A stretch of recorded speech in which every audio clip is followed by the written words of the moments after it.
What is up, dudes and lady dudes? Welcome back to Just Nuts, guys. Today we've got more Security Force cards. I was kind of expecting this for Lightning Overdrive. Usually when we get a new archetype in one set, usually the next set we'll get a couple more cards just to help the archetype, really flesh out, because a lot of times Konami doesn't put all of their ideas out on the table all at once. So here we go. We've got three new. We've got two main deck monsters and a new trap card with IP Masquerena in the art, looking hilariously anime-esque. It's crazy. Okay, but let's take a look at these monsters. First, we're going to start off with Security Force Dog Tag. All right, that's this weird, like, double-headed chimera-looking robot guy, right? Very cool. He's a level 5 light machine effect monster. Okay, Cyber Dragon support there, I guess. The first effect of this card's name can only be used once per turn. Its stats are 1600, 2100, which is actually the opposite of Cyber Dragon, funny enough. Weird. First effect reads, if your opponent normal or special summons a monster while you control Security Force monster, you can special summon this card from your hand. Okay, alright, jumps on the field. And the second effect is during your main phase, your opponent's monster or monsters that are in the same column as a Security Force monster you control cannot activate their effects. Okay, so it's kind of like a skill drain during your main phase specifically for any of your opponent's monsters that are in the same column as your Security Force monsters. Not half bad. I think they whiffed on this card so hard, right? Like, at the end of the day, I guess it's an extender, and I think they have other cards that allow you to, like, pop things. I can't remember exactly. I want to say they let you like pop things that are in the same column. So the fact that he jumps onto the board after your opponent's already summoned, so you can just drop it in the same column if they try to summon somewhere else, still get things off. But this needed to be during at least during either player's main phase, not just yours. Like, this does nothing because it's during yours. Like, it's so weak. I guess it can allow you to like somewhat play around certain cards. It's non-targeting, whatever. So like you could technically negate a Dragoons if he's just in the same column as it. Fine. Like, I don't know, man. This card just seems super weak to me. The only thing of like value I feel like for this card is the fact that it jumps out of the hand on your opponent's turn. That's about it, but it needs to be paired with like other Security Force cards that give you disruption elsewhere. So maybe it's still playable for that. I'm not entirely sure, but meh for me. Definitely. Wish it did more by itself. All right, next up we have Security Force Edge Laser. Wow, okay. He looks dope too. I mean, honestly, I love the artwork. This guy looks so clean. He's like a crazy futuristic samurai guy. All right, he's a level 4 Dark Cybers. Okay, that's crazy. This archetype has, I believe, a level 3 Psychic, so you can E-Telly it out. I believe it has a warrior monster in the first wave of support, so you can Rhoda for that.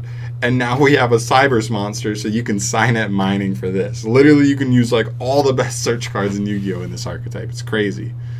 All right. Anyway, level 4 Dark Cybers, 1500 attack, 1300 defense. Stats are pretty weak, but, 2020 stats aren't everything. The first effect of this card's name can only be used once per turn. The first effect reads, if this card is normal or special summoned, you can special summon one Security Force monster from your hand in attack position except for himself.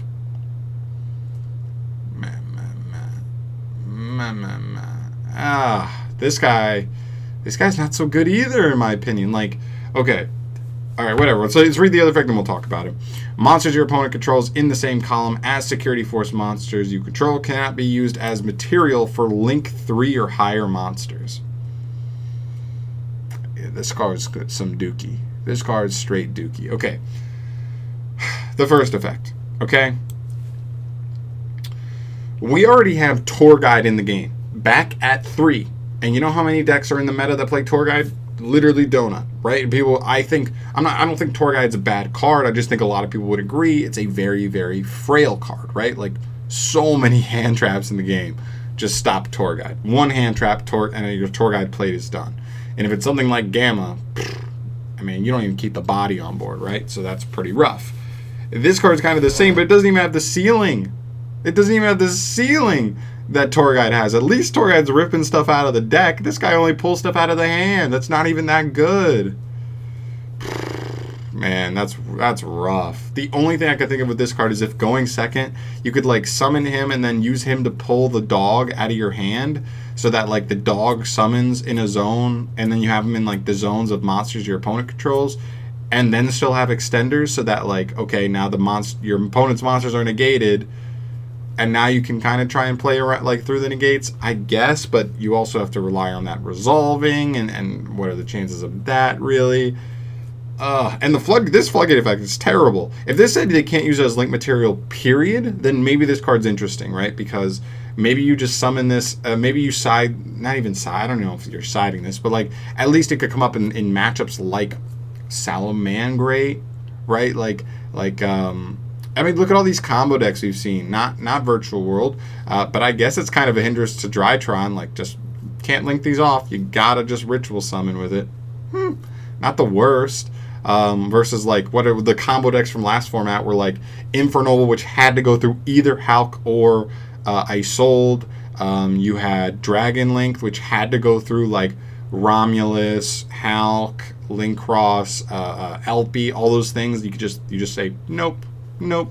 But this is only for Link 3 or higher, which is not that important, honestly. You need to just stop links, period. So I'm gonna say big whiff on this card. I don't see how this card is playable in the deck, to be honest. Like, unless the deck really needs extenders so bad that this card being your normal summon is actually playable, I don't see them needing it. This guy I could see, just in the fact that like if you already have another Security Force card that like requires you to like be able to like adjust your columns and stuff, at least the fact that he jumps onto the field like into whatever column you need can actually be decent, to give you whatever column placement you need after your opponent summoned what they want to summon. So that could be something.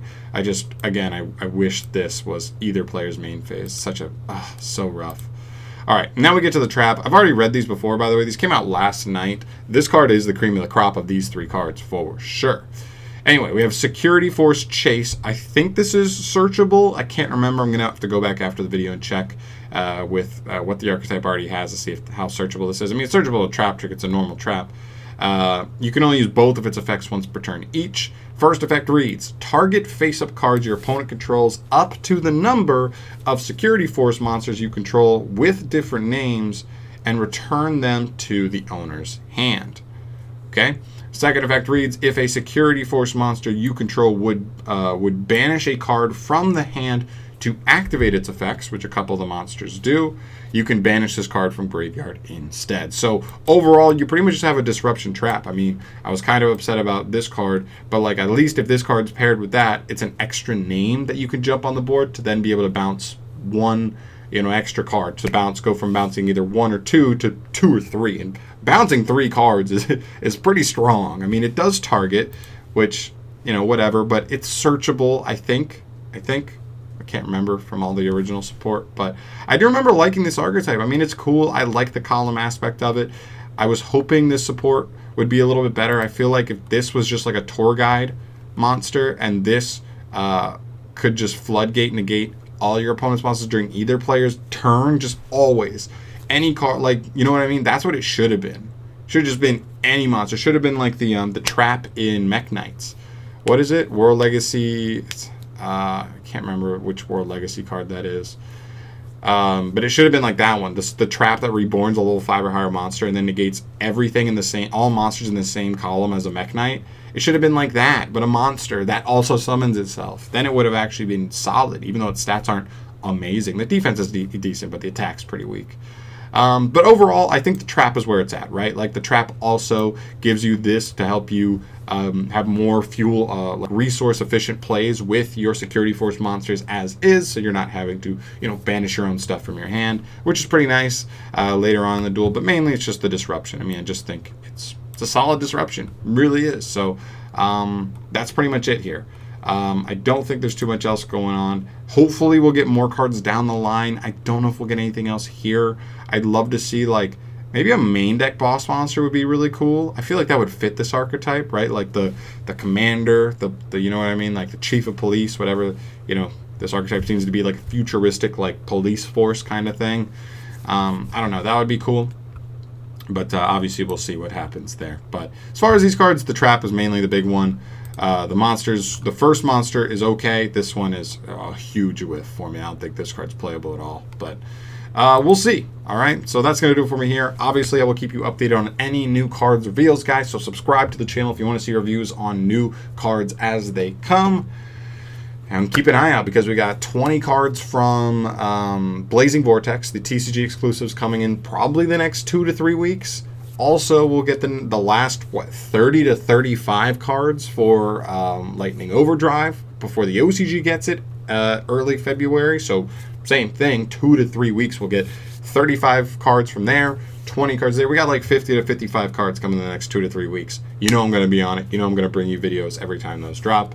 Yeah, so thank you so much for watching, guys. I'll catch you in the next video. Thank you so much for watching. Subscribe if you haven't, and peace and all that stuff.